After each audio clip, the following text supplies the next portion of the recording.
Hey guys, Mitch here with the AudioDabbler YouTube channel, and I'm going to take a look at a few things in Modstep, another nugget of knowledge, and this one's being brought to you from a conversation over on the Audiobus Forum. Fatigue Man is asking a few questions about a song mode, and then about the difference between the step sequencer and the piano roll.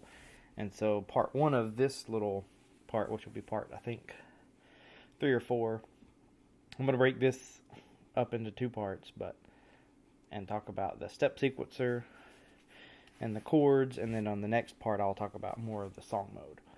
So let's get started with this. So you got the piano roll here, and so if we just go to, say, this one, you can see the piano roll, and you can see these notes that are kind of gray or a different color than the blue ones, or whatever these notes are. These are the active notes.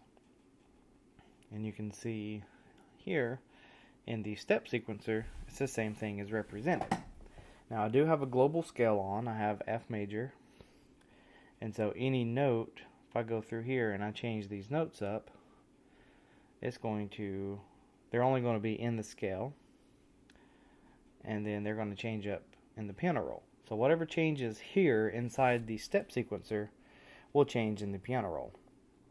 Okay, so you see they're all 16th note notes. They're all the length of 16 notes.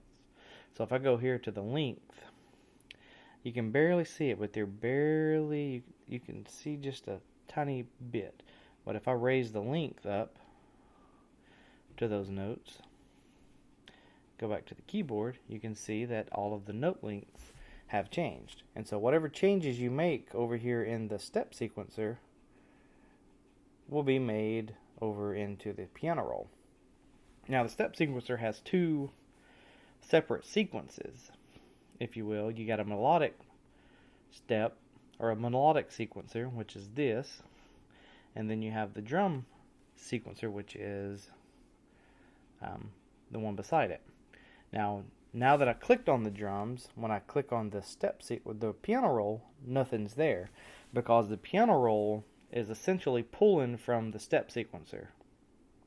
The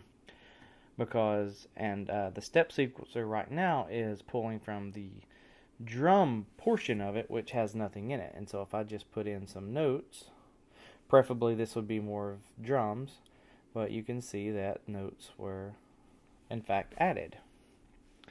Okay, and then you can go back, you can change the length, just like you could before. And then you could go up. You could do pitch. Okay, and so essentially this would be a way you could program in chords using the drum editor. And so I know that like a C major chord is C. I could take those out. I could go up to an E. Then I could go up to a G. And then essentially, if I go here, let's mute those and play this one. You would essentially have these chords. So that's kind of cool, to be able to use a drum sequencer, the drum portion, to put in some chords. I actually just figured that out myself. But you can see as I go back to the melodic, and it's not pulling those same notes because it's pulling from the melodic section. And so it's kind of weird. You got to kind of know which side you want to work on whenever you start programming the sequencer, because the piano roll is going to depend on which one of these, either melodic or drum roll kind of sequence that you're working with. And then just either the piano roll or the sequencer is just another way of looking at the different notes. Whereas here you can easily just drag in notes, throw in some length, change up the velocity. Everything's nice and clean. You can mute some notes if you want to, and you get a completely different pattern. Whereas on the piano roll, it's a little more traditional, straightforward. You kind of got to draw in the notes. You can still hit up the velocities and stuff, but it's a little bit different. And so I guess it's more of a preference. Okay, and see, while I'm here, might as well hit up the chord mode. And so right now you can see if you're in the sequencer portion, you get this section called chords, and there's nothing in it. And so you need to go to this kind of template matrix thing, and you click on chords, and there's nothing there. And so you can click on chords up here in this menu, and you can drag in like major thirds, or I've made a few jazz chords, but excuse me, I'll show you how easy it is to capture a chord. You click on the desired pad and you hit down here at the bottom, it says capture. So if I want to program in a C major chord, there you go. And so you have a simple little C major chord. If you want to widen it out a little bit and make it inverted, or if you even want to bring it even further,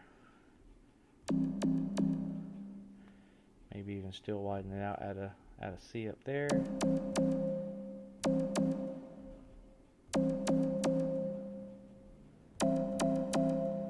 So you can, get the chord that you want, and then you can tap here, and then you can name it whatever you want to, and hit enter, and there's your custom chord.